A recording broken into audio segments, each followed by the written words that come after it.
بسم الله الرحمن الرحيم الحمد لله رب العالمين وأشهد أن لا إله إلا الله ولي الصالحين وأشهد أن محمدا عبده ورسوله. Assalamu alaikum wa rahmatullahi wa barakatuh. It's your brother Gabriel Romaani. A quick video that is inshallah very beneficial. The ABCs of depression.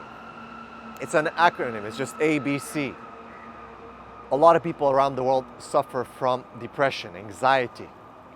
And a psychologist came with this simple method, and it is linked to cognitive behavior therapy.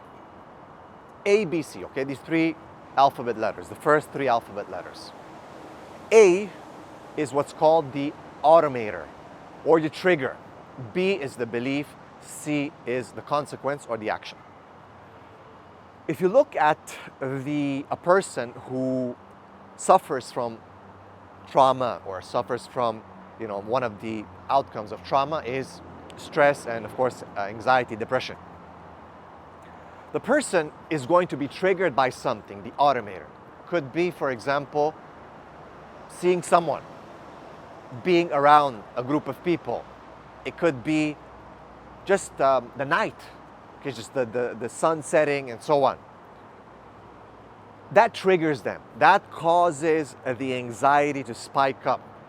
Depression is something that is obviously it's pretty much untreated anxiety that has been over and over. It's just become so deep. It's much more complicated, but just to understand, it's just something that now is very deeply rooted in your mind, in your soul, in your spirit. So you get triggered by something. That's your A, your automator.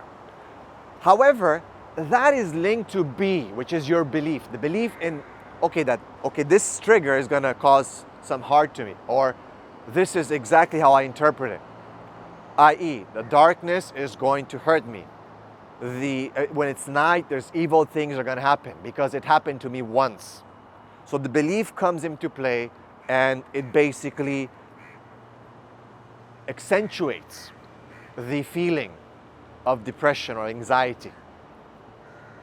And it's connected to C, which is the consequence. So now you have a certain belief, and it's causing you to act in a certain way.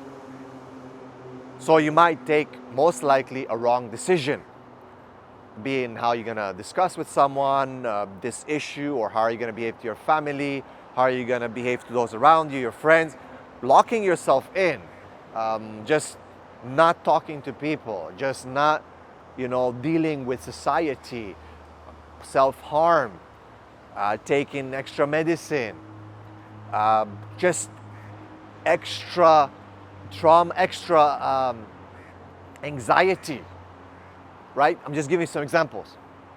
So the wrong consequence, the wrong action, which in turn is going to feed back into your automator. So you get caught up in this vicious cycle.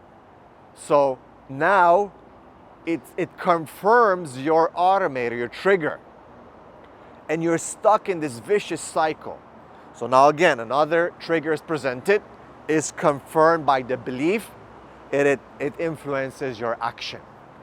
What can you do? What does positive Islamic cognitive behavior dictate based on positive Islamic psychology manual? When we look at the research around that, the one that we have to target is A, B, or C. It's B. A, you cannot change. The triggers around you might be things that are independent from you. You cannot change the sun, or the darkness sets. Cannot. The one thing you can change is B, your belief. How do you do that? You rationally challenge that belief. So if you feel, so night sets in, that's the trigger, causes anxiety, causes you to really feel very anxious. Your belief is that bad things will happen at night because that's what might have happened in the past. You've had trauma, i.e. got raped that night or something happened. So the belief is basically accentuating the feelings of anxiety, which now causes you to lock yourself up all the time. For example, not able to sleep at night properly because you always have to have the lights on. So you get more tired, you're not getting proper rest, it's hurting your mental health even more. It's just an example, right? So now your consequence, your action is affected by the belief. And then again, obviously, it's going to feed back into the automator. It's going to reinforce that yes, this is how I act, that's how I protect myself. Darkness comes in again, belief confirms it, consequence. And again, this vicious circle that literally is going to induce deep depression if you continue and unless you break it. But what can you target according to positive Islamic psychology is the belief. If we look at Islam, what did Islam come to change in humans? Their false beliefs, be it in the unseen, be it that the Quraysh used to believe that Allah has daughters as angels, be it that human beings that did not believe that there's accountability or there's no akhirah, be it that they had the wrong understanding of tawheed, of aqidah, of theology, about human beings, the nafs, the soul, and many other issues. If you read the Quran, Allah addresses the belief. And it really breaks it down, refutes it, in many cases rationalize it to human beings. That, hey guys, think here, make tadabbur, tafakkur, think about all these issues to change, have a whole paradigm shift when it comes to your belief. If the belief is changed, then easily you can change the action, the consequences of that belief, and then you break the vicious circle. So you rationalize it. Okay, so I've had a problem at night in the past, at some point, trauma, but there's been so many nights that have passed by and nothing happened to me. So hence, rationally look at it and like, wait a second, so, okay, the Prophet ﷺ said, for example, don't go out at night, there's jinn, okay, good, fine. Should I be scared at the night? No, because nothing really happened to me in so many nights compared to one night that I'm basing all my belief on, right? So you see how you rationalize it. By the way, this is just an example.